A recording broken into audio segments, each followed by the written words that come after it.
Okay. Good to go. Okay. Call to order the community finance committee meeting on Tuesday, October 15th at 6:31 p.m. We got a roll call. Mr. Uppercase, Here. Mr. Brisbane, Here. Mr. Kowski, Here. Mr. Davis, Dr. Fiorenzo. Here. Mr. Guerrero, Mr. Imhoff, Here. Dr. Johnson, Mr. Kohler, Here. Mr. Miller, Here. Dr. Odell. Here. All right, they're bringing with approval of the August 13th community finance committee meeting minutes. Also, Calvin just voted. First and a second. So moved to approve the minutes. Second. All right. Any changes or anything?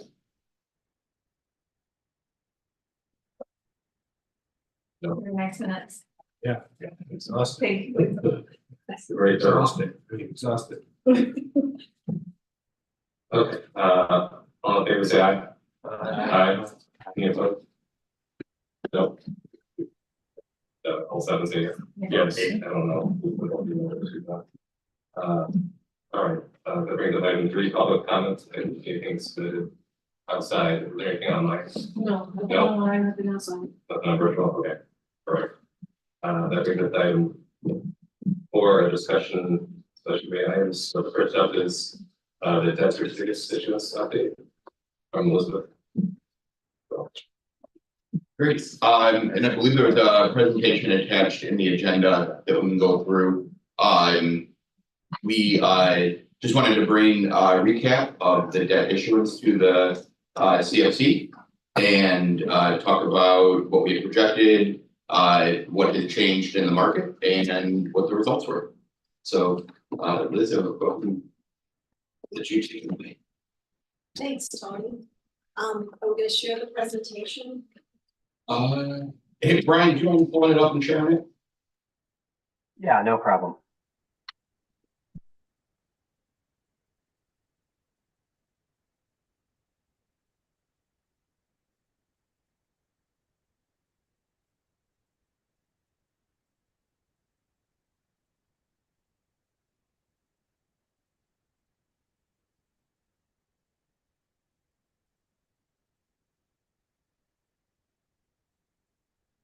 All right, there we go. Great. Thanks, Brian. So the first part of the presentation is about the district's bond rating, which was reaffirmed at AAA. There you go. So just highlighting some quotes from the rating report. First of all, S&P rated the district AAA with strong management rating. So the district was rated AAA when it had bonds outstanding, but then of course the debt was all paid off and there was no rating. But at that time, I don't think there was a management rating, or maybe it was a management rating good. This is the first time the district's got a management rating of strong. So a few of the quotes: a AAA rating reflects our opinion of Oak Park and River Forest High School districts' robust financial profile and strong fiscal management, as demonstrated by the district's commitment to structural budgetary balance and recurring operating surpluses. The second quote, I'll just read the second line here. Our view of the district's excess levy capacity under the property tax extension limitation law further bolsters our view of the district's very strong budgetary flexibility. And thirdly, we believe the district's strong management practices will continue to support balanced operations and very strong reserves as the district continues to finance its facility improvements. So we really did spend a lot of time talking to them about the long-term implication of paying off the debt certificates and spending such large amounts of fund balance on project 2 and the future projects going forward, which have not, of course, been determined how those funding mechanisms are, what the district will use for those. But I want to thank Tony and Brian for really, and Greg was on the call too, for really excellent responses to the questions and follow-up, because we really did have a lot of follow-up. We go to the next page, just to kind of put the rating in context, there are 852 school districts. Standard & Poor's rates 410 of them currently. 5.4 of the school districts rated by Standard & Poor's in Illinois are rated AAA, or 2.6% of the total school districts in Illinois. Only 2% of the school districts rated by Standard & Poor's in Illinois have a strong financial management rating. So there are a few AA plus school districts in Illinois that also have that rating too. And there are 89 school districts nationwide that are rated AAA by Standard & Poor's as of July 1, 2024. So they're in rare company. All right, so let's go to the next page and review our market going into the bond sale. And this just gives you the long-term view going back to January of '93. And, you know, as we spoke about before, I believe it was our August meeting, that the rate decreases that the Fed expected to do before the end of the year were built into the market already. And that was 100 basis points that was built in at that time. So let's go to the next page, and this really gives you the day by day, blow by blow of the market, looking at the 10-year AAA MMD interest rate. So at the time of the pricing of the Series 24 bonds, which was August 28th, the 10-year AAA MMD was 2.69%. It fell to a low. If you look at the graph where the blue drops down, the low point was 2.54. That was when Israel did an airstrike on Hezbollah and really started the additional conflicts. So the rate cut decision was on September 18th, and you can see that kind of in the middle of this graph on September 18th, where they cut rates 50 basis points.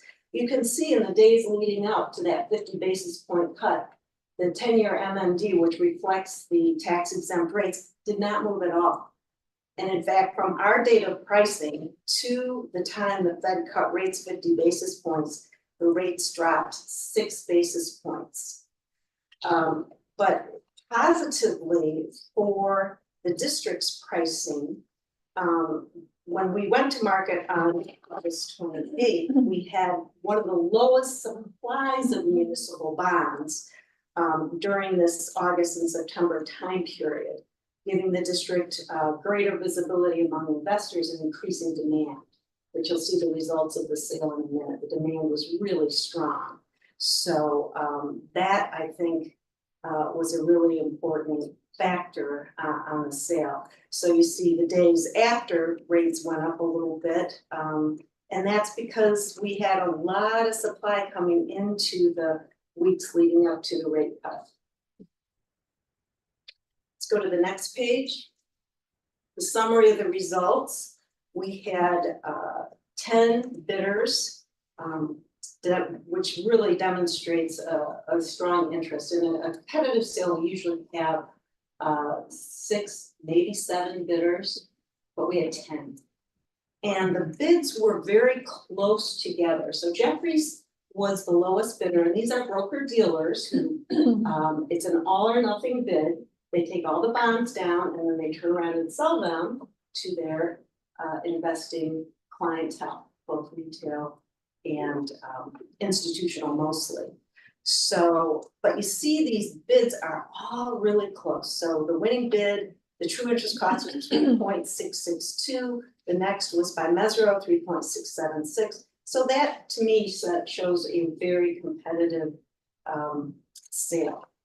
So the true interest cost includes the underwriter's discount, so their fee, but it does not include the other cost of issuance, which were reviewed with Tony and Brian and Greg before the sale. And we also had some nice revisions in getting those costs down a bit for the district. So let's go to the next page, the results of the sale. Again, August 28th, the bonds close September 10th. The first interest payment is going to be June 15th. And the first principal and interest payment is December 15th, 25. So with the cost of issuance, which includes bond counsel, disclosure counsel, Standard and Poor's, municipal advisor, bond registrar, paying agent, those kind of things, you're all in. True interest cost is 3.7282%. And so we, as always discussed, project fund deposit is a 45,280,000. You see the total cost of issuance and all the pieces that make up that 3.728%. Elizabeth, question, if I may. The first interest payment date is June 15, 2024. I'm sorry, that must be a typo. How about 25? Okay, yeah, I'm saying, how can we have an interest payment In 3 months, arrears. 3 months before we borrow the We were money? being proactive. Yeah, okay, all right. Go to the next page. This just shows the annual payments, which are under 3.2 million, you know, on average, just about $5,000 under 3.2 million. So, and then it shows the proceeds, the total interest cost over the 20-year payment, and then the closing date, September 10th.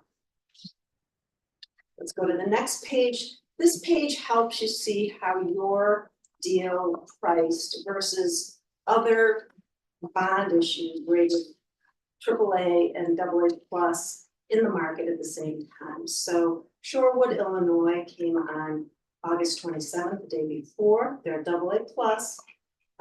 We can see that's usually worth 10 basis points. If you look at the yields, you can see that your yields are more than 10 basis points lower.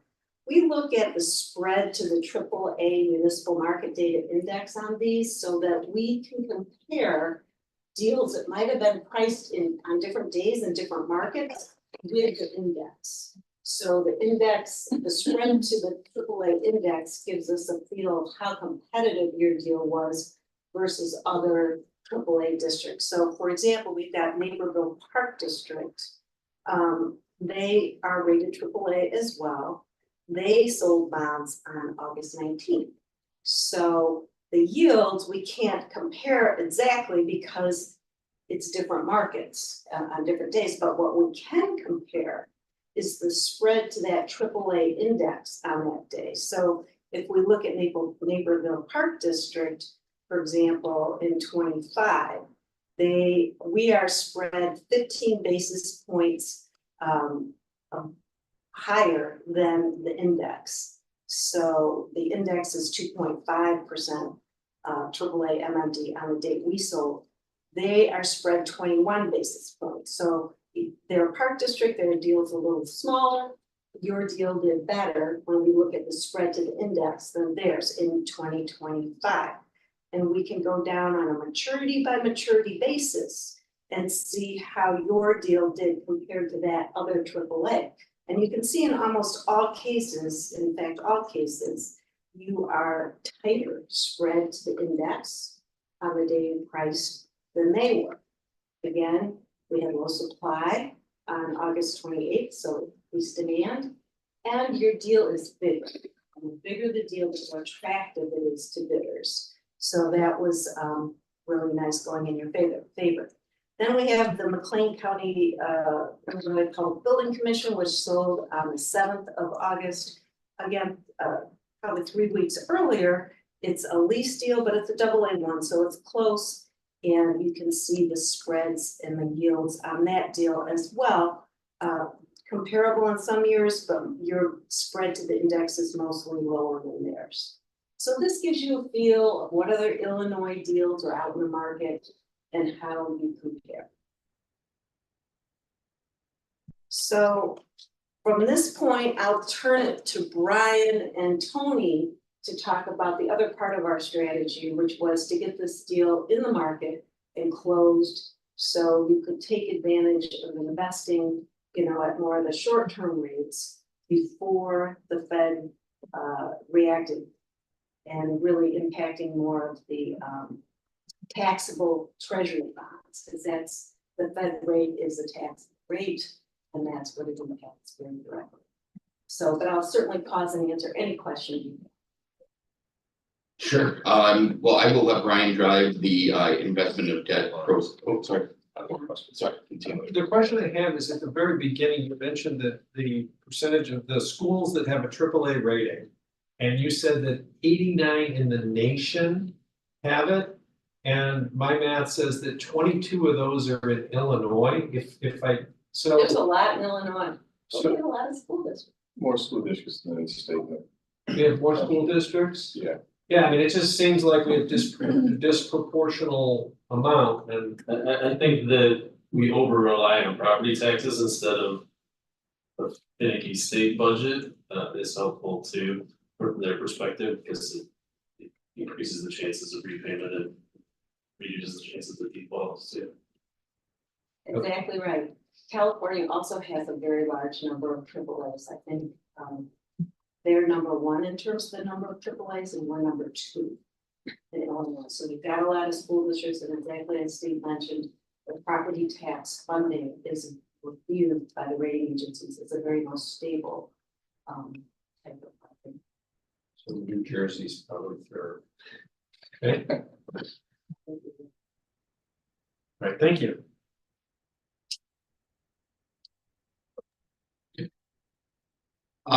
Yeah, I will turn it over to Brian to talk about the investment of the proceeds and how that turned out. But because I don't know if he is willing to humble brag on himself a little bit, but he spent a lot of time not just rushing to invest everything on that day, but really picking the right investments over the series of a little bit of time here to make sure that we were maximizing the return, which I think will be reflected in this presentation, but doesn't necessarily call it the work that went into it. So just wanted to kick off with that, and then Brian, I'll let you talk to us about your work. All right, thanks, Tony. So, one of the driving factors behind the decision to issue the debt certificates in September was the likelihood of us earning a better rate of return on the investment of the debt proceeds than we might have been able to get if we had waited to issue the debt.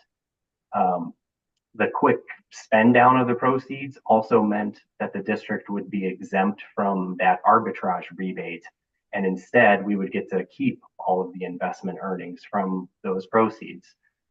So since the investing component was such a vital part in determining the overall success of this issuance, we wanted to provide the committee with a quick update on some of the investment results. Once it became apparent that the district was leaning towards an earlier debt issuance, we began working on an investment plan to maximize our interest earnings to the fullest. So using the estimated draw schedule from our construction manager, we were able to design a cash flow projection so that our investments could be staggered to mature just before our expenses became due. By the time the sale of the debt closed on September 10th, it was really just a matter of selecting the types of investments that offered the best rates for those desired maturity dates. The entire investment process took about a week, during which we had daily contact with our investment advisors over at PMA to review available investments and approve the ones that we wish to purchase. The last few of the investments were purchased on September 17th, which was one day before the Fed announced its decision to cut the interest rate by 50 basis points. So we'll see a little bit later in this presentation how the timing of all this worked out very well in the district's favor. So the investment plan that we developed indicated that we could invest about 38 million of the $45 million debt issuance in fixed rate investments. And those are with terms ranging from 4 to 13 months. The remaining 7 million was placed in a money market account to fund our construction expenses that were coming due within the first 3 months after issuance.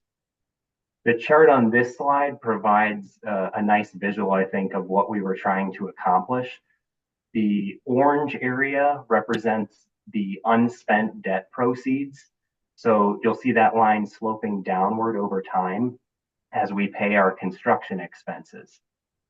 Then the blue shading shows the amount of proceeds that were invested at fixed rates during the same time frame. Any excess funds reside in the money market account, which as of October 11th was earning interest at a rate of 4.77%.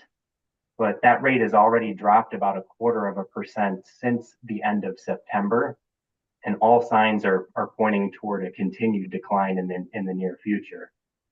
So our goal with this then was to minimize the gap between the orange and the blue areas on this chart so that we had money locked into investments at the higher rates for as long as possible.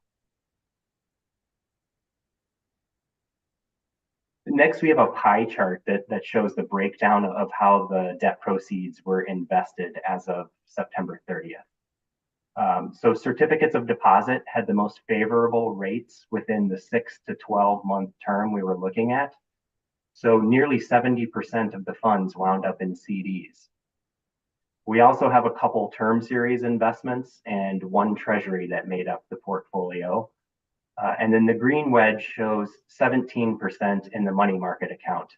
But again, that money is being held for short-term project expenses. So if we were to look at this chart again in say 2 to 3 months, that wedge will be considerably smaller than how it looks on this graph.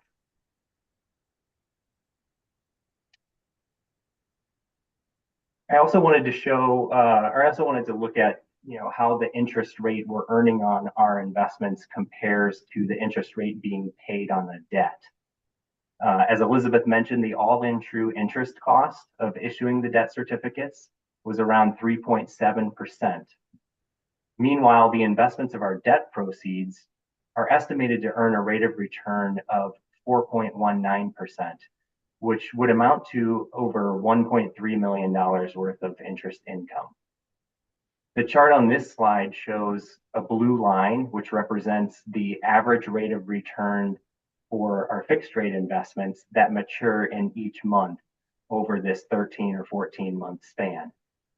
Not surprisingly, the banks were making the same assumptions as other market analysts that the Fed was going to continue cutting its rates here within through the end of the calendar year and into 2025. So the higher interest rates are on our shorter term investments, and then rates gradually come down the farther out we invested. But the main takeaway here is that in every month on this chart, the rate on our investments is higher than the orange line, which is that average interest rate on our debt. And Brian, the 1.36 million is over what time frame? That is over the roughly 14 months from the date of issuance until the time that we have spent all of our debt proceeds. Okay, thank you. Can I ask a question? Does that mean that we saw the slide earlier about roughly $65 million in total interest cost? When you're offsetting here, we're basically 63.5 million of interest cost in the end.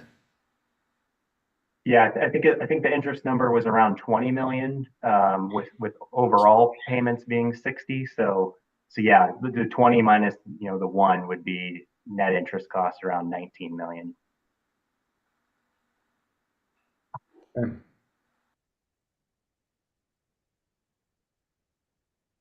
So then lastly, I did a quick analysis of how interest rates have changed in the month since we issued the debt. On average, the rates on CDs have dropped about 25 basis points since we purchased our investments.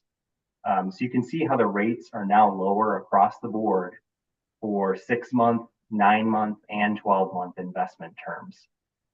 When you combine this information with the fact that borrowing rates have experienced little change to date, the decision to issue the debt certificates when we did is currently looking very favorable. So I just kind of wanted to conclude by thanking Elizabeth and her team for bringing this idea of the earlier debt issuance to us. And then also thank the CFC for its support of our recommendation to move forward with it. So I'd be happy to take any other questions on the investments, or if you've got questions on the actual debt, we can take those too.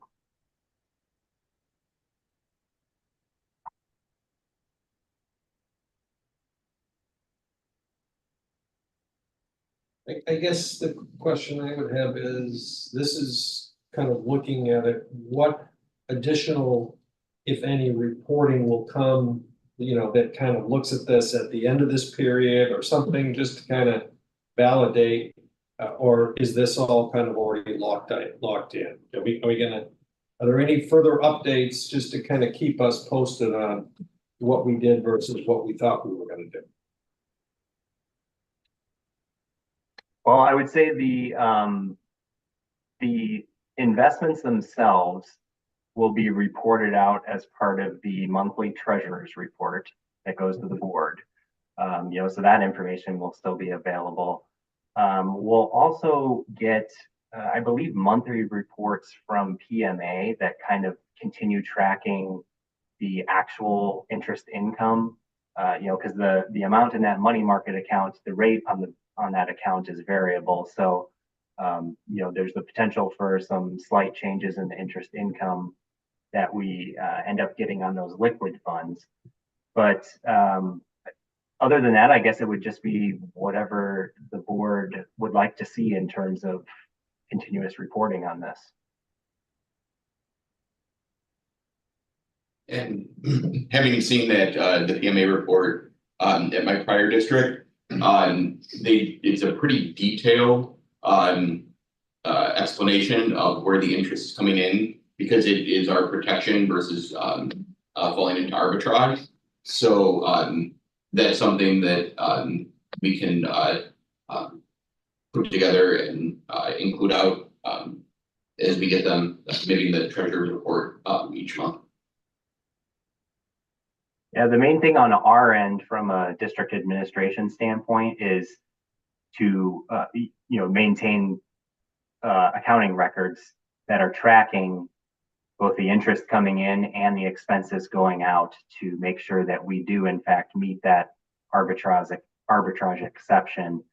So that will be you know, definitely an ongoing task that we'll be performing internally.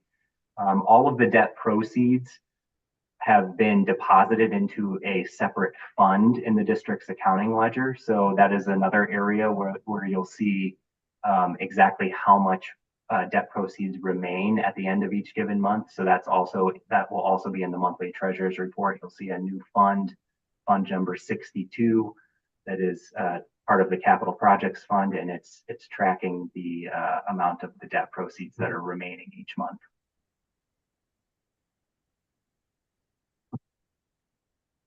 And just to follow up from the debt side, now that you have bonds out again, you have to do the continuing disclosure undertaking, which means each year you have to submit the audit and update the various sections of the official statement and post it to the EMA website, which is part of the SEC and MSRB continuing disclosure requirements. So an investor can at any time pull up information on the district and see how the bonds are doing, how the district's doing financially. And then, you know, part of your obligation under the SEC and the IRS for post-issuance compliance really consists of doing an update pretty much once a year to the board to show how you're doing, as Tony mentioned, with regard to your arbitrage spend down targets, and then also update on the debt side that you posted things to Emma and you're complying with the SEC's rules with regard to continuing disclosure. So that's kind of an annual update that'll come to the board now going forward, since you've got bonds up again. And when will that be, Tony? Is it, I mean, is it a scheduled time, or is it at our? It's really up to you, When it needs pretty to much be? 1 year anniversary. But It's up to the board. Yeah, and again, we can talk, my past experience was just that we do it, just slightly before the anniversary of the issuance. Just because it timed out well, it always felt a little too soon to do it early. But it also gave us time to really get all of our ducks in a row before we put the information together.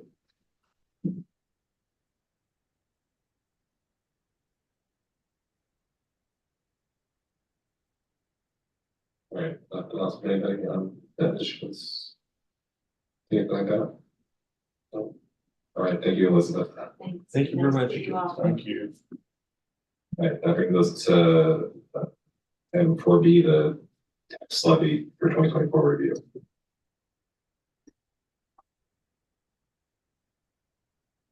All right, that's me as well. Give me 1 minute to shift over PowerPoints here.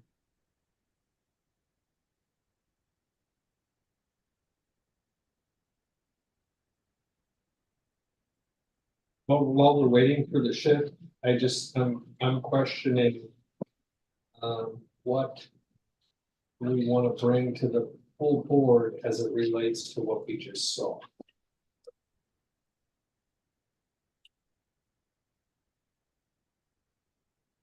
I think we just can provide a simple recap. I would think so. We provided a recap of the sale to the board. But if we wanted to attach these into the section that talks about the committee reports, it just felt that there was a little bit of a lag between the issuance and the two CFC meetings. So it would be beneficial for this group to bring it back as well. I mean, I think that I'm hearing three things. One is, that and it was reported that the net sale was favorable at 9%, that, our investments are done, and then we'll get a report out in a year that will be, in compliance. I think those are the three takeaways I get. And I don't think we really need to get more detailed than that, just in providing it a simple report, which we can do through the committee updates, the CFC update. I mean, that's what I would think would be helpful. Graham, thoughts?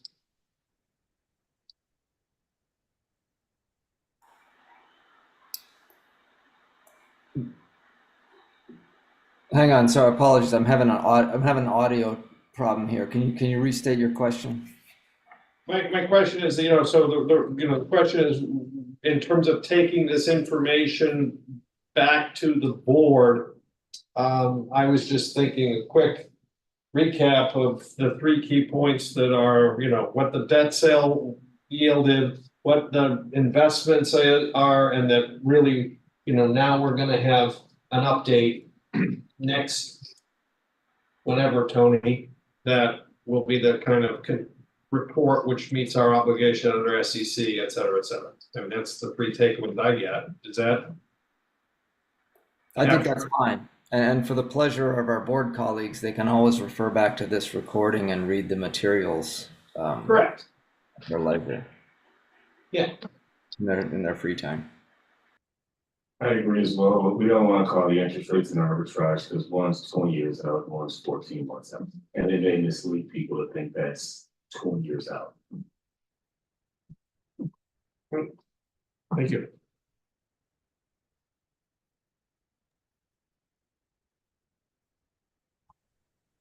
All right, we ready for tax levy? Yep. No. It's two of us. All right, so as you all know, the primary purpose of the CFC is to provide expertise and guidance regarding the district's key financial decisions. So, in a district that gets nearly 80% of its revenues from property taxes, there's really no decision that is more significant to the district's finances than this annual tax levy. So tonight's meeting is really the first milestone in our tax levy timeline. So we'll be reviewing the data that makes up the tax levy formula and a couple different levy scenarios with the ultimate goal of developing a recommendation that can be brought to the board for its first review next week. Now, because the board's regular meeting in December is so close to the holiday break this year, we've moved up the schedule a little bit so that an estimated levy will be approved at the November 7th special board meeting, and then a public hearing and final adoption will occur at the December 5th special board meeting. A quick review of some property tax terminology. The tax levy is the amount of money the district requests to be raised from property taxes. Important to know that that can potentially be different from the tax extension, which is the actual amount of taxes billed by Cook County on our behalf. Equalized assessed valuation, or EAV, is the taxable value of a property after it's been appraised by the township assessor, and then adjusted by a multiplier to bring that property's assessment within the state to 1/3 of its fair market value. The tax rate then can be calculated by dividing the tax extension by total EAV. So all four of these terms are ones that you'll hear frequently as people are discussing the tax levy each year. The Property Tax Extension Limitation Law, or PTEL, was enacted in Cook County in 1994 to control the growth of property tax levies of school districts and some other forms of governments. PTEL is also referred to as the tax cap because it limits the increase of the annual tax levy to either CPI or 5%, whichever is less in a given year. And that's before taking into account new property. When I say new property, that includes things like new construction, improvements to existing property, property within expiring TIF districts, and then occasionally the reclassification of property that was previously considered tax exempt but is now on the tax rolls. When we talk about CPI for levy purposes, we're actually referring to the increase in the Consumer Price Index for Urban Customers, or CPIU. And that's from the previous December. So for about a decade, the CPI applicable to PTEL ran rather low, rarely going above 2%. Then in 2021, all of a sudden, there were 2 straight years of substantial inflation where actual CPI reached 7% and then 6.5% in back-to-back years. So the 5% limitation of PTEL actually kicked in those years. For the upcoming levy, you can see we've got a CPI that has come back down some to a factor of 3.4%.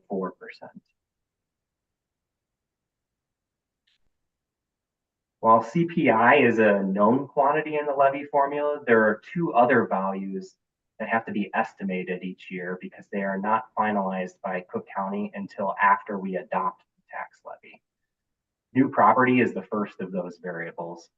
And if we look at the history for new property, you'll see 2019 stands out as a complete outlier here because 2 Village of Oak Park TIFs expired in that year and became taxable property for the district.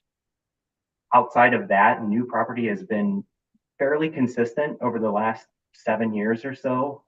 Properties in Cook County are subject to reassessment every 3 years. So we've experienced some small spikes in those years, with one of those being last year in 2023.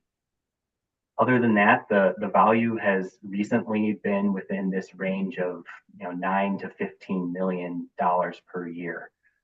So with that in mind, we've developed an initial estimate at this point of $11 million for new property in 2024. Is The that sorry, Brian, is that an Yeah. average of previous years, or how did you come to the 11 million estimate? It's partially an average. It's also looking at what kind of development is occurring within the community, and if anything substantial was kind of out there ready to come on the tax rolls, then we would know we need to factor that in.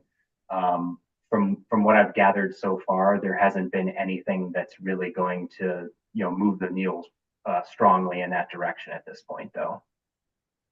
But that's something that we'll kind of continue looking at and discussions with the township assessors offices in particular, so that as we get closer towards December, we'll hopefully have some more firm estimates on that number.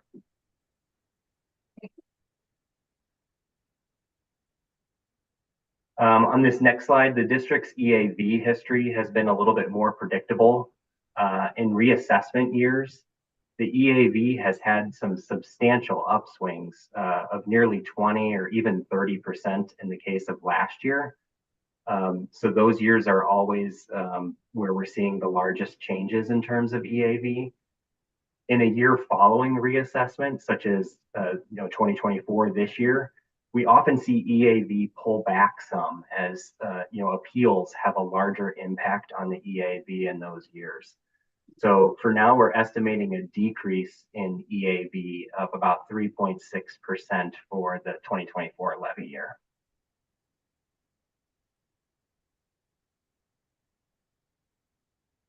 The other piece of history that is always critical to OPRF's overall story when it comes to the tax levy is what I've referred to here as levy control initiatives. Since 2013, there have been a number of different levy decisions that have further slowed the growth of property taxes beyond even what was already limited by PTEL. These initiatives were undertaken in an attempt to address the large fund balance that the district had built up over time.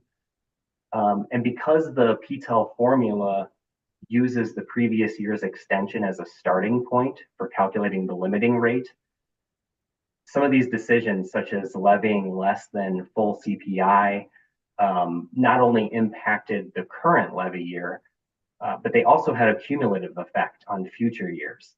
So that's kind of what this chart is getting at here. The black line represents the rate at which the district's tax extension would have increased if the district had asked for the maximum allowable amount under PTEL every year. The blue line, on the other hand, shows OPRF's actual extensions. And then the gap in between is the money that has essentially been left in taxpayers' pockets. So if we were to accumulate all the levy control initiatives on the left side of the screen for the last 11 years, the district has levied approximately $77 million less than it could have requested within the tax cap.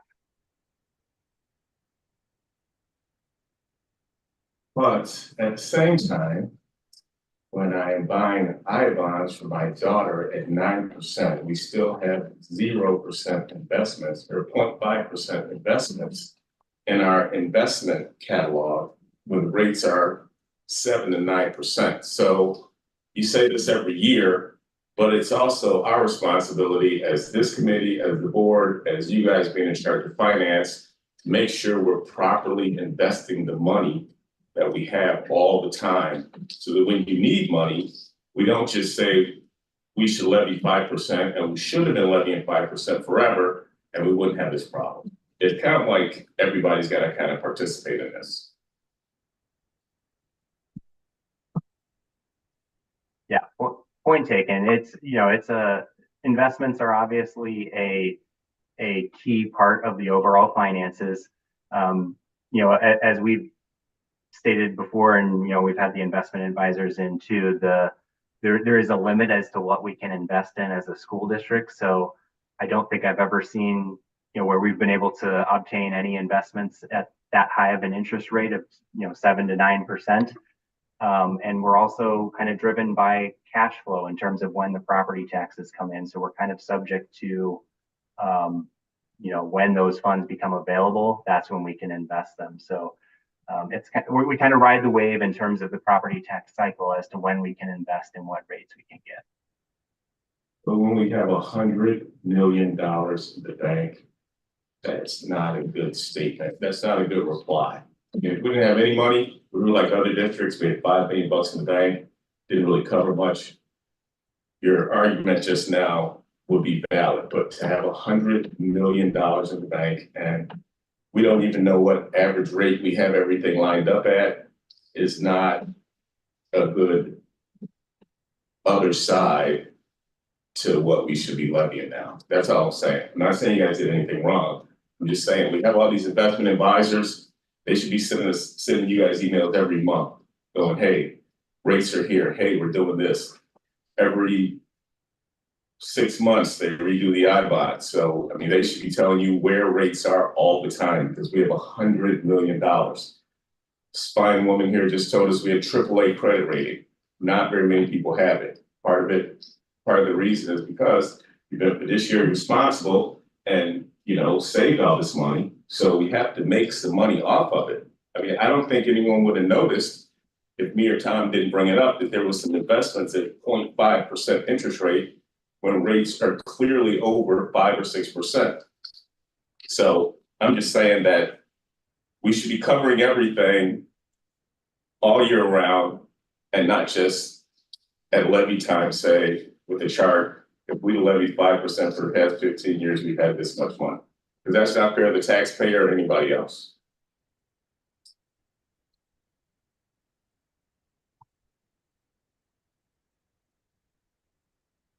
All right, so we're going to take a look at a couple levy scenarios now.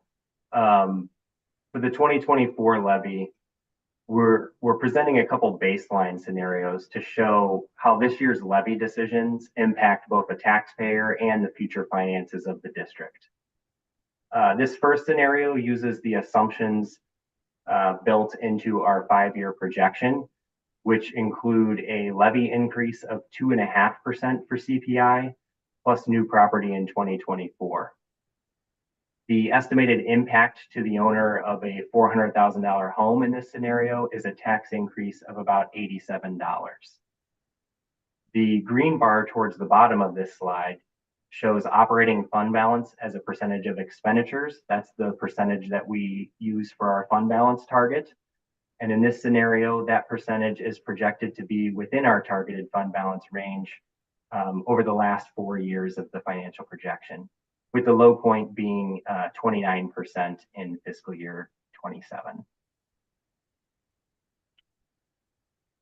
Brian, I have a question for you.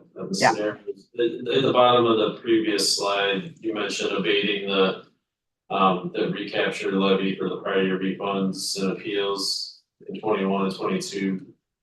Should we not do that in 23? And what's the assumption in these two scenarios? 2023, we accepted that levy adjustment.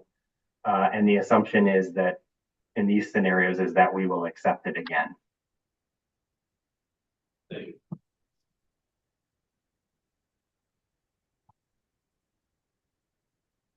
All right, so levy scenario 2 then takes all of the same assumptions from scenario 1, except it levies for the full 3.4% CPI factor. In this scenario, there's an additional $3.4 million of revenue that gets generated over the span of the 5-year projection. Fund balance still remains within the targeted range during the last 4 years, but in this case, it bottoms out at 31% of operating expenditures. The estimated impact to the owner of a $400,000 home in this scenario is a tax increase of $114.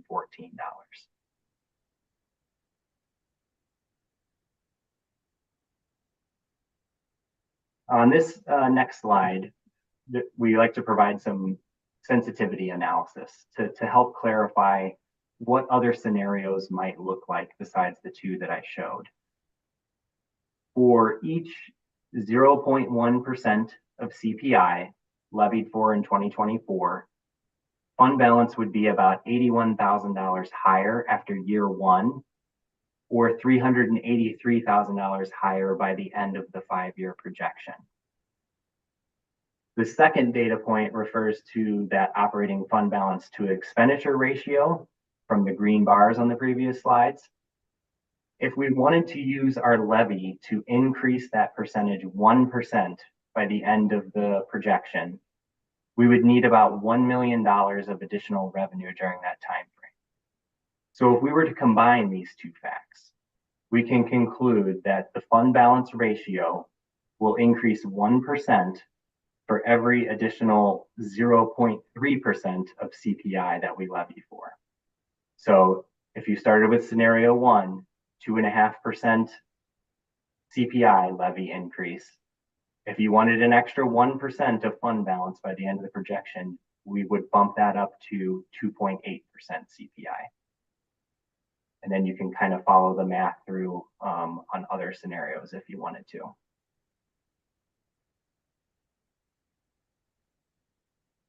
Several other financial considerations come into play whenever we're making a levy recommendation. Some are within the district's control, others are outside of it.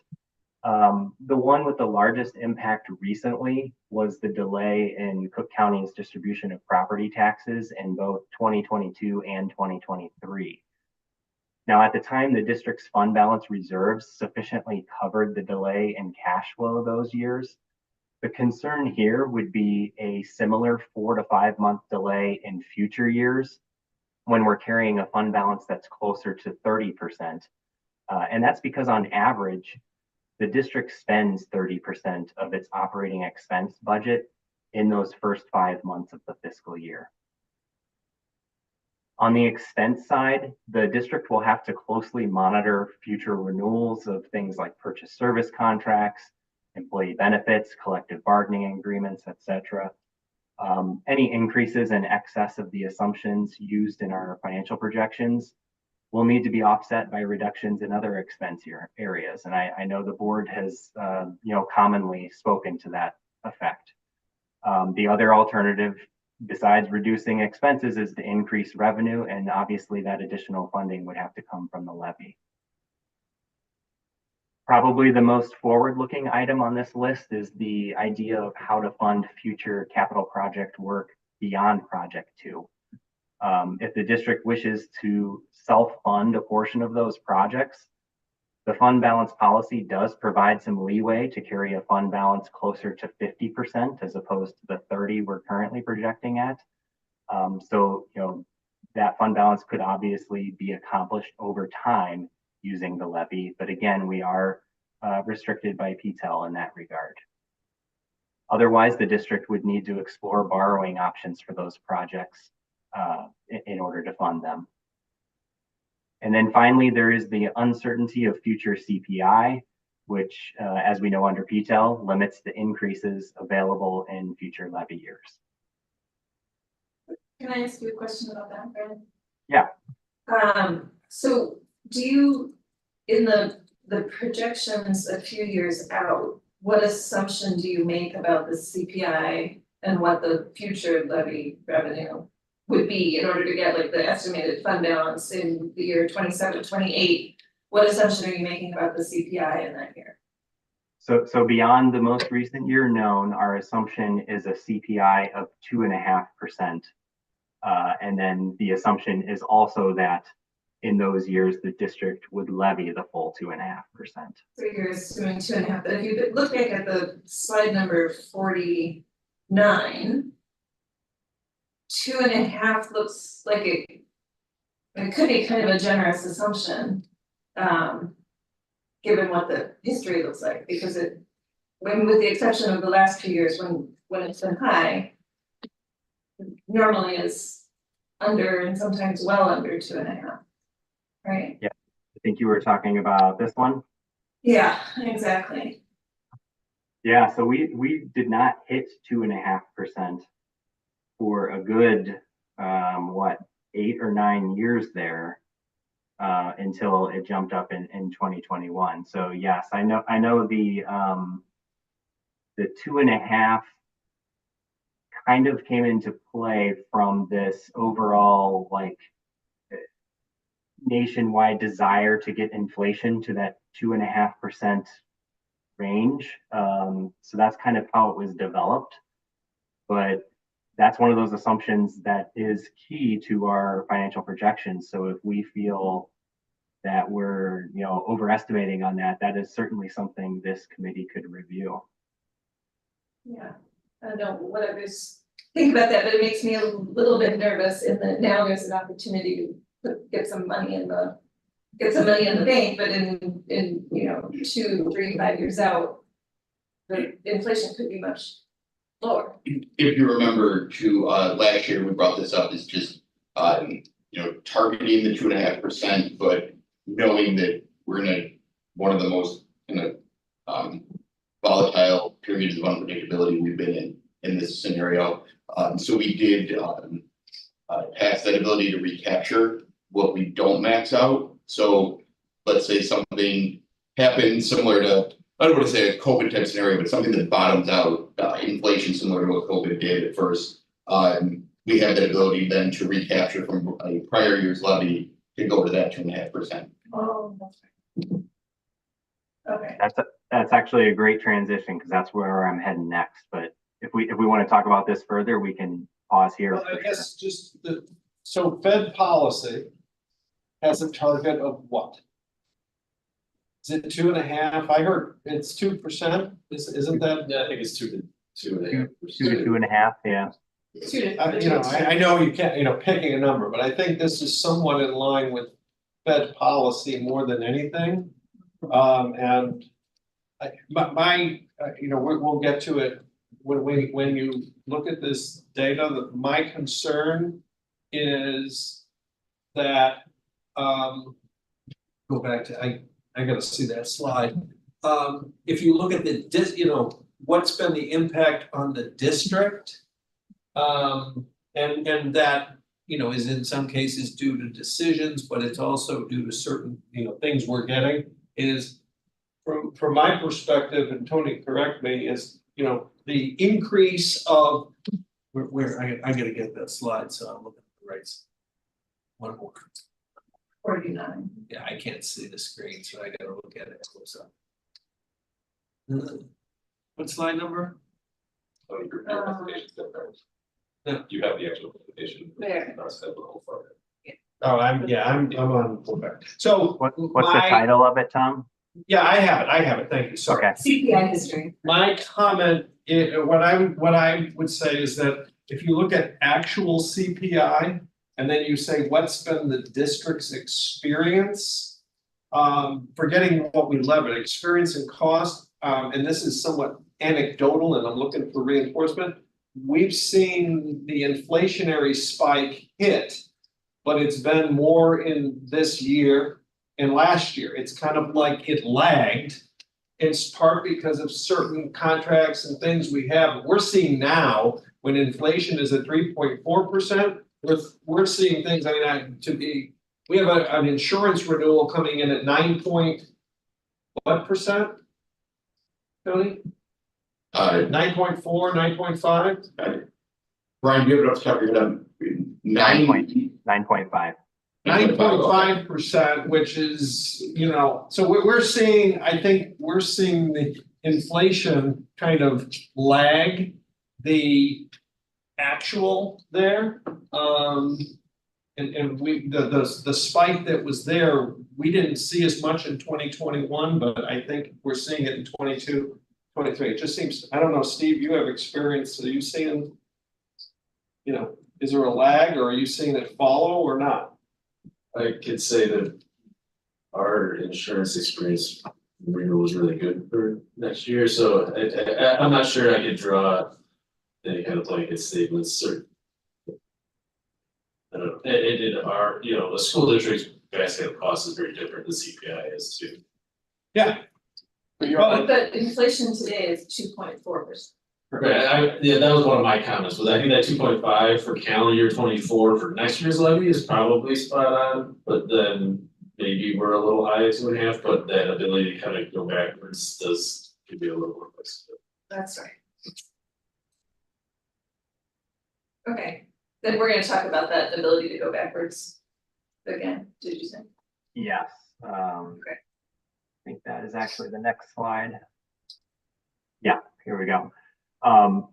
So, one thing the district has done to help protect against future CPI uncertainty was to give itself the option to recapture dollars from previous years when it levied below the maximum. This was exactly what Tony was getting at. The recapture option became available under a new section of the property tax code that went into effect in 2022. And the basic premise of the law is that if a district chooses to levy less than the maximum permitted levy in a particular year, and it files a certification with the county clerk stating it did so, then the district can opt to recapture that difference in one of the next 3 levy years. The main restriction with this legislation is that the district cannot use a recapture to cause its levy to exceed the 5% PTEL limit in any given year. So, if we're looking at a CPI factor of 3.4%, if we were to try to recapture and it were to bump us over 5%, we would not be allowed to do that. We'd be capped at the 5% regardless of how much recapture we had available to us. So I know we talked about this some last year, but just to explain one more time how the recapture works, I've outlined an example using our levy from 2023. So last year you'll recall that the CPI was over 5%, but we opted to levy as if CPI was 3.5%. And we then filed that certification that stated we were levying less than the maximum. By doing that, the county clerk's office has taken the difference, which was approximately $1.1 million, and it adjusted the base that was available for our 2024 levy in case we would like to levy more than this year's 3.4% CPI factor. If we choose not to use it, we can again file the certification this year that we're levying less than the maximum, and it will carry forward an additional year to levy year 2025. And really, if this continue, if that were to continue year after year, but we had not executed a recapture by 2026, which would be 3 years later, that 1.1 million would no longer be available to us. The benefit of this recapture law is obviously that it encourages more of a levy what you need mentality as opposed to levy what you can get.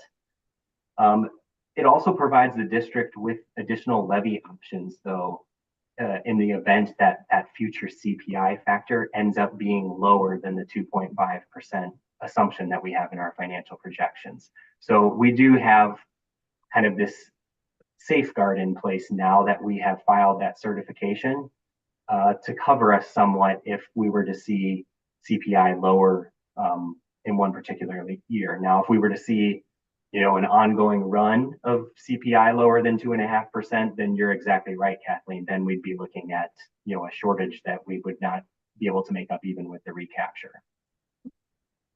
But there would be basically 3 years of recapture available if we had been levied under for those previous 3 years. Right. Okay. All right, thank you.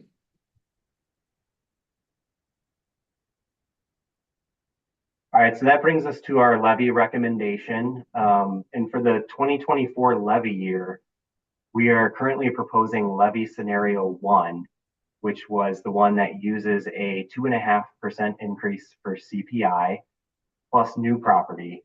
And that would put us at an estimated total increase of 2.92% for this levy year. We also recommend filing the certification with the county stating that we're levying less than the maximum. That essentially preserves our ability to recapture in a future levy year both the 1.1 million that was under levied last year, plus about $700,000 that would be considered under levied in 2024. So that brings our total to the 1.8 million that you see on the slide here in that second bullet point. And then finally, the recommendation, as we mentioned earlier, also includes accepting Cook County's levy adjustment to re-extend for taxes the district had already levied for, but didn't receive due to appeals or assessment errors. So, every year we set our levy amount, but we actually bring in slightly less than our levy amount, usually between 0.5% and 1%. Because of these appeals or different types of adjustments made at the county assessor's office. On that last bullet point, the actual adjustment amount is not typically known until around mid to late November. But for now, we're estimating it to be about $500,000. which is where it was in levy year 2023.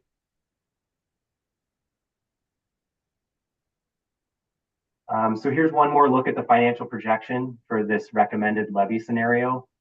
The reason we're comfortable with this scenario is that, fund balance will still be above the targeted range at the end of this year. As we get 2 to 4 years out, we're projecting the district's fund balance will be, anywhere from 4 to 9% above the low end of the target range. But again, that levy recapture certification gives us some added flexibility if needed in those years. And then the last slide concludes the presentation with our graph showing how the projected fund balance fares in relation to the targeted range of our fund balance policy. And then I'll turn it back over for any further discussion or questions.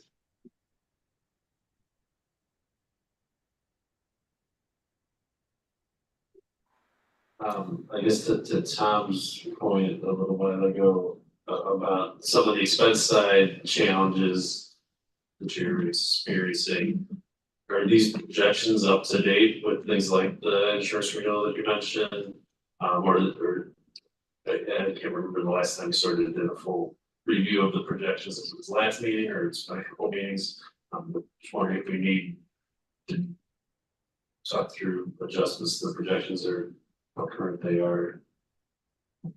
So the projection. Oh, go ahead, Ryan. Yeah, I was just gonna say the projections are updated as of the September budget adoption. The insurance renewal coming forth this month, we did not have the full 9.5% built into the projection model at the time the budget was done. We had a 6 to 7% increase. And when we ran the numbers for the health insurance renewal, we're finding that depending on what type of elections people make in the upcoming insurance year, we're probably looking at a range somewhere between $50,000 and $180,000 or $190,000 over budget on the health insurance with this proposed renewal. Other than that, I would say the assumptions are current and up to date. The one thing to just because I know this always gets like probably make a lot of sense with you because you do with it, but for those our fiscal year and our insurance years do not run on the same type of a calendar. So when Brian says the 6 to 7% in the budget, that was factoring in 6 months of last year's increase and then 6 months of this year's increase.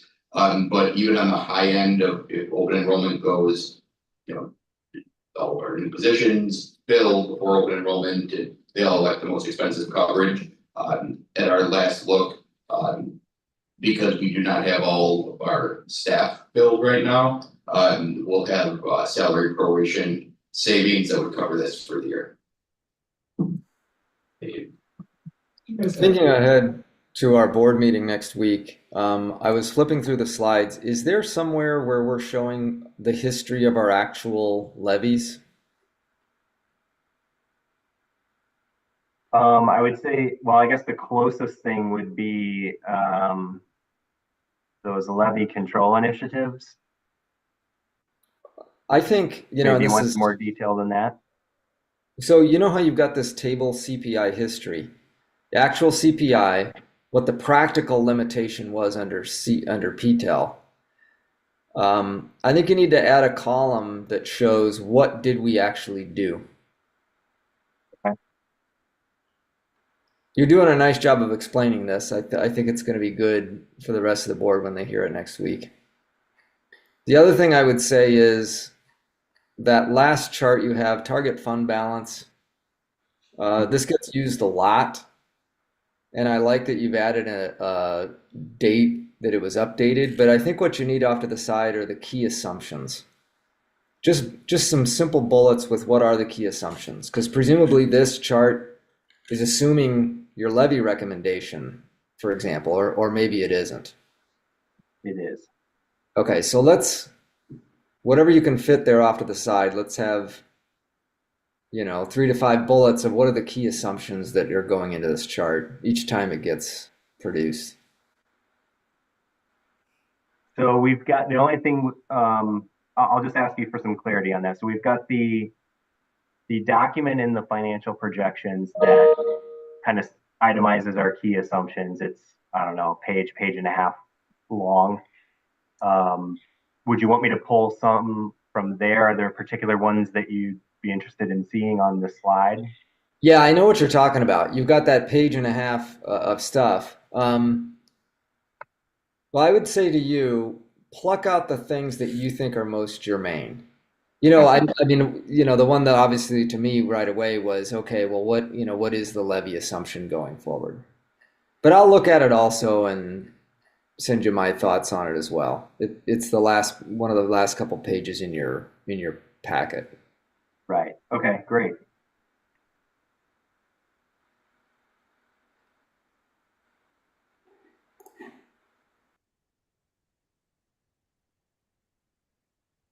Good question. Oh, no, but everybody insurance. I was just wondering, did you guys have police insurance for employees? Health insurance, no, and even a lot of districts like administrators get 100% coverage. Our administrators here pay the same amounts as the rest of the staff does. I believe on the dental side, our cheapest single fund is gonna be free.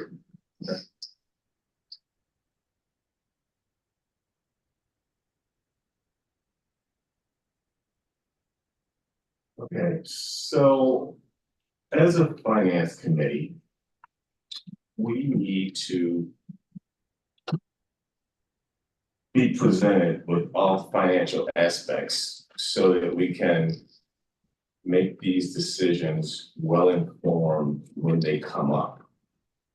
You guys do a great presentation when you need something, construction money, financing, levies, but I think that throughout the year, when we have these meetings, things should be presented to us.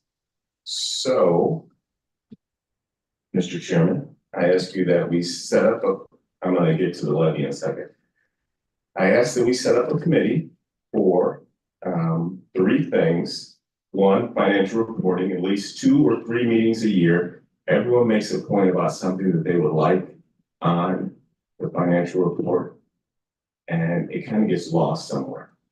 So if we could make like a basic, I don't have to be on the committee, but you know, all you guys get together.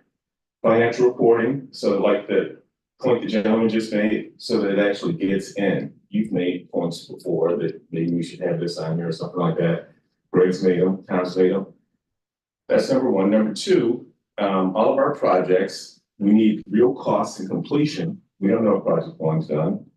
Where's it at? Is it over budget? Is it under budget? I mean, we just don't know because every time we get something, it just shows us that point. So that kind of helps us make a decision. And it helps you guys too, because if something's going on, we should all know. And number 3, investment, real cost and completion, because no one would have said anything about the 0.5% when things are rallying up and all over the place. And we got these things that are there. And there is a break-even point that we should have been able to get out of those. So what, we would have lost 2 or 3 basis points, but you take that money and invest it at 4%, 5%. We got something as opposed to just letting this expire at 0.5% when rates are clearly over 5%. So that's what, Mr. Chairman, I asked you to set up a committee. We can maybe meet and talk about that, maybe 2 or 3 sessions between meetings or something, an hour or something, everybody can get together. Because it's very important that we know all of these things every meeting we come to, so that when we come to a levy meeting, we're already informed, we already have an idea what's going on, and it just keeps everything nice and open. Yeah, I mean, I think it's important. The levy, I would probably go for the lower part and not the 3.5 because, like he said, we can always go back and get it if we want. And I think between that going 2.5 and us setting up this committee, it's going to put everybody in check to keep an eye on everything. Because we got these projects coming up and we need to monitor them. This is the biggest project in the history of the world at OPRF. And we do not need this thing to run away like the first one did. So, and I'm sure you guys got that under control, but I think with, us setting up this committee and then coming back to this committee and then going back to the board and saying, hey, you know what, this is the way the reporting is gonna be. Everyone's had input, this is everything everyone wants. It reads better, it reads more clear, everything will be fine. This is where the project is, everybody knows, this is how much we're spending, we're saving money here. Okay, something happened, there's a hole in the ground, we have to spend some more money. And on the investments, everybody knows. It's like Tom said at the last meeting, how about just an average percentage rate of return of what we're getting out of all of them together, as opposed to we sat there and looked at every one, and one was 4, one was 3, some were 2 and 1, and some were 5. So it just kind of gives us an idea so that we can all move forward.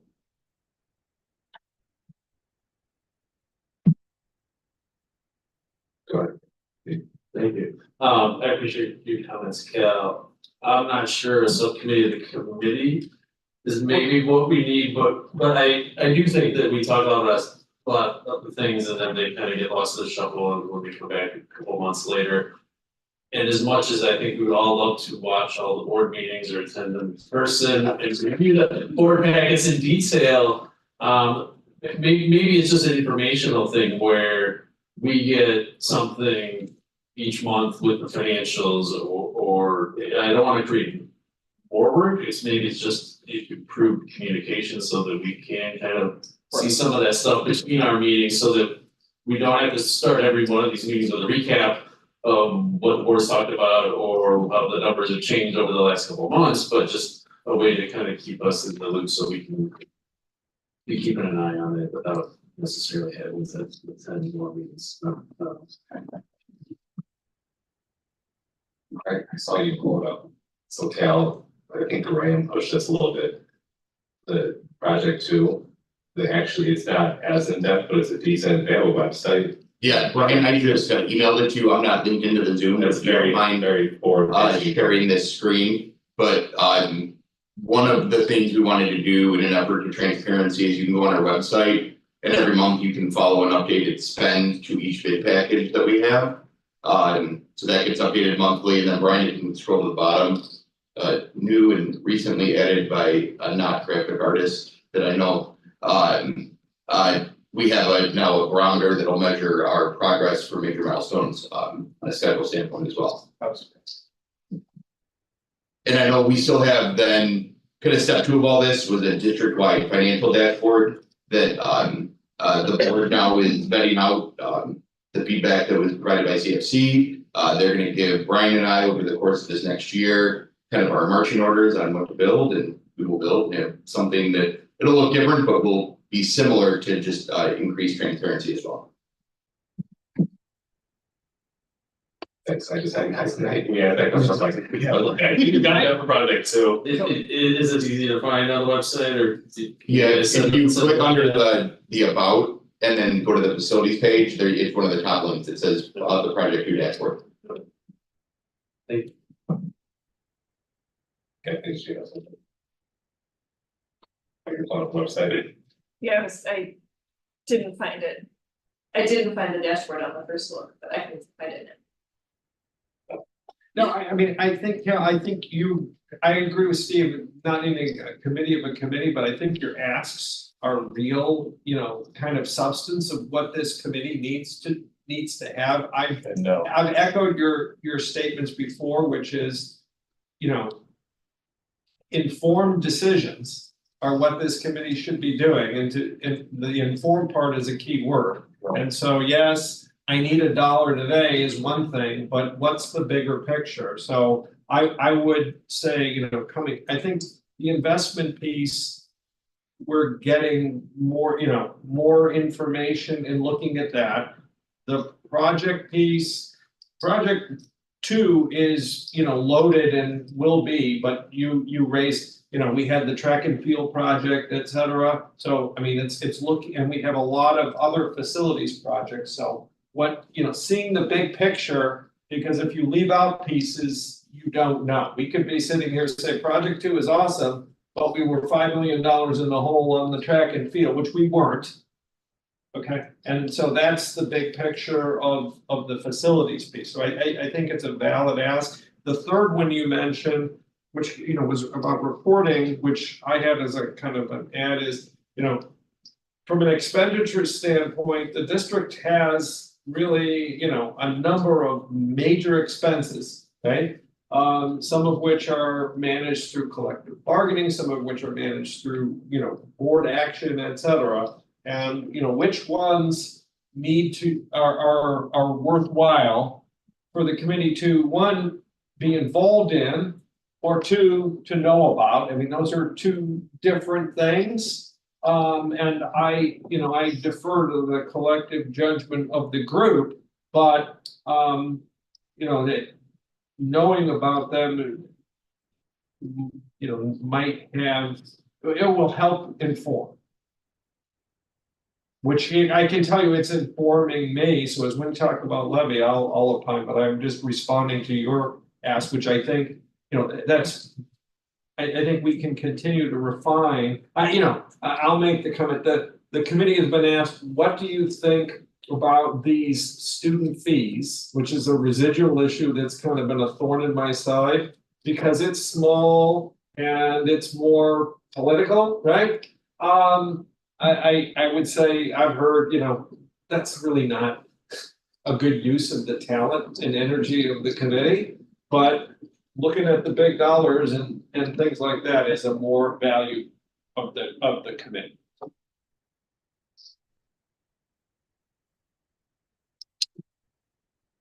Okay, how about the levy? Yeah. We're talking about calorie gains. Yeah. These bunch of people, Two and a hook. the 2 and 0, yeah. Kathleen and Steve. Have an opinion. But, yeah, with the reassurances, the projections are up to date.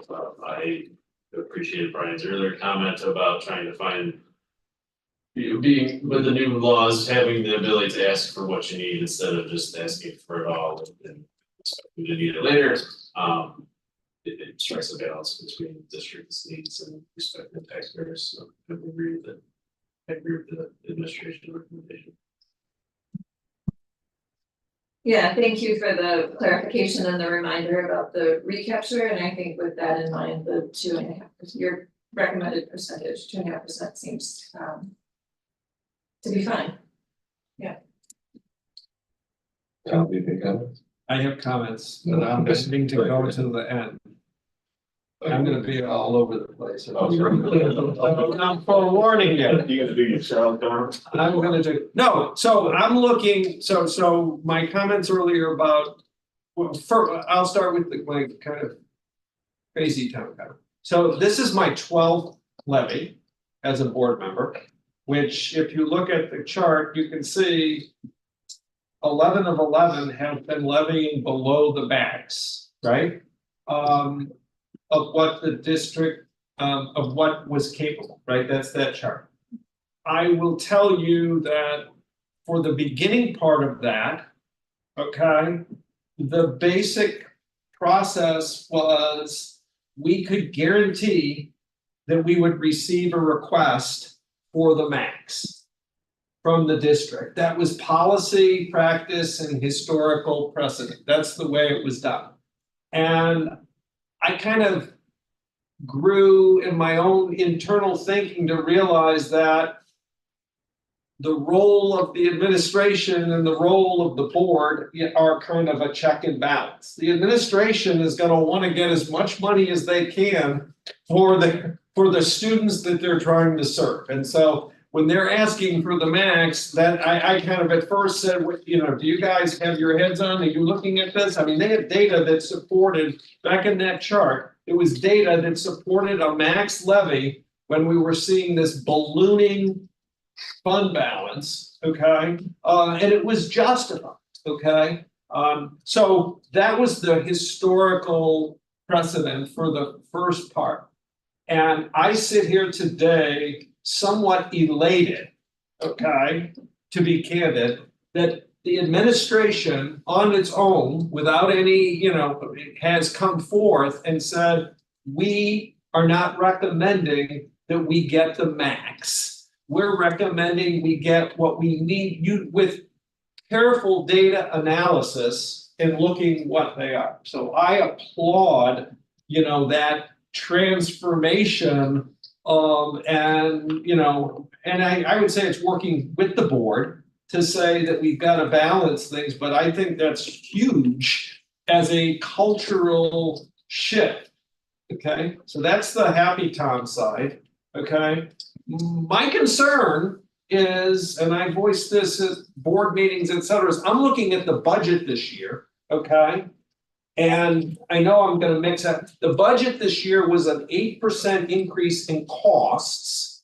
Okay, of which 6.1 was kind of, a couple percent were kind of pulled out because they were one time or multi-year costs. So if you take that out, it went from 8 to 6.1. Tony, you kind of said some of that 6.1 is, it might be stuff that we would say has a life of 3 years or something like that. So the numbers between 6 and 8%, probably somewhere around 6.5 or so percent increase. And so that's what I was saying about inflation. That's not strictly inflation. That's inflation plus action, right? It's cost plus things we're doing.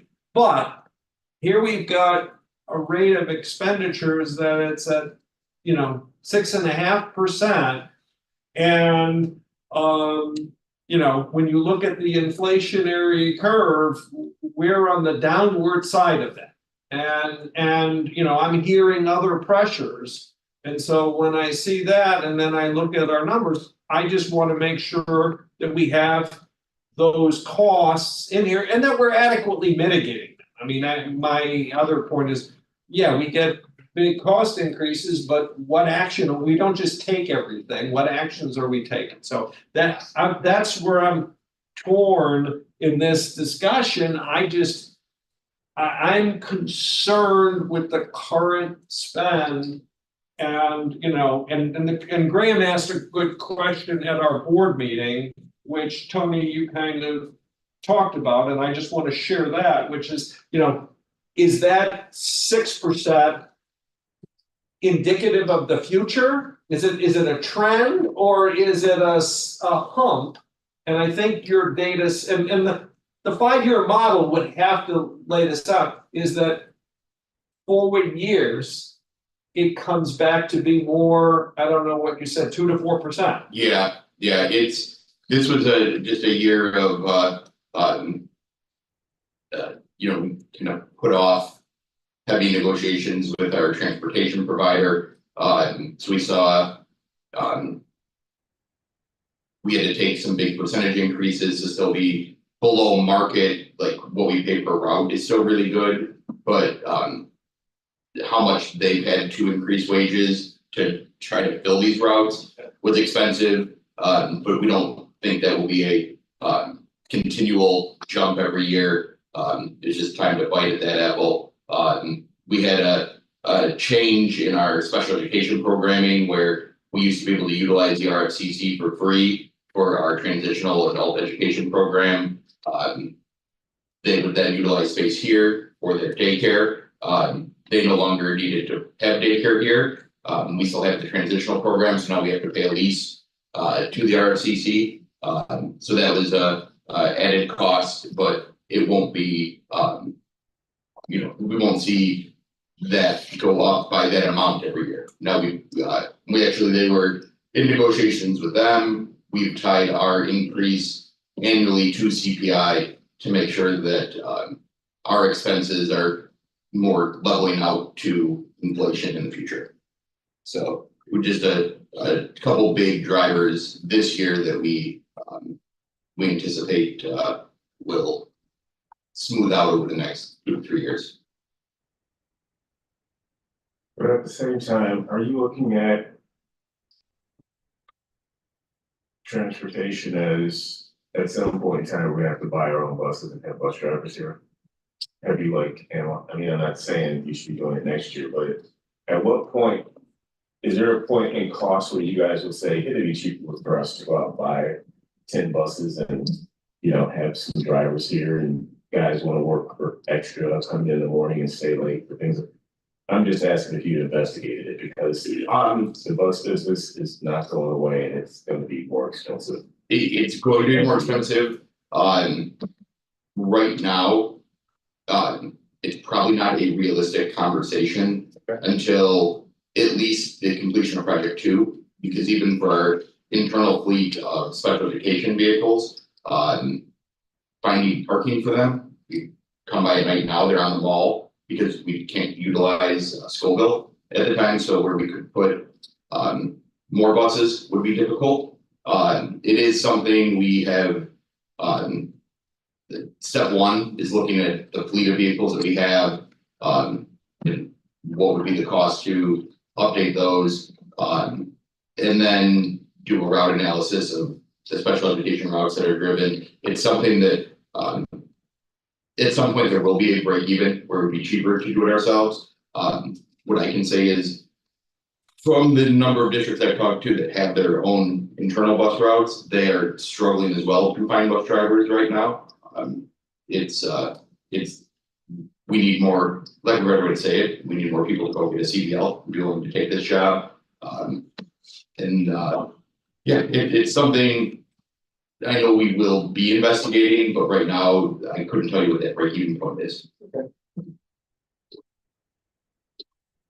No, I mean, a lot of words was just that, you know, our long-term model is based on the fact that right now we're seeing 6 to 7% expense growth in this budget year, and then it subsides back down to 2 to 4%. And just like that chart on the CPI showed that, you know, there's a lot of forces there. I think, you know, the recapture piece obviously provides the flexibility.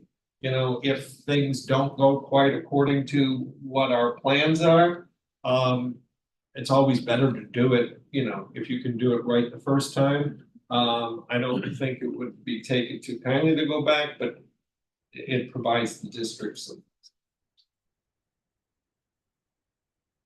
Graham? I'm gonna reserve weighing in on my opinion on the recommendation. I think this meeting is more for us to get CFC input. But I thought the materials are good, and I'm looking forward to the meeting next week. And I'm the same boat, yeah, thanks for the presentation, and I was surprised when I actually saw the 2.5 being lower than 3.4, so. Which seems to be okay, so it seems we're all in agreement with your guys' recommendation that we're okay with it, as is. So. Good deal, so we're not disagreement or anything, good, so. Anything else related to levy?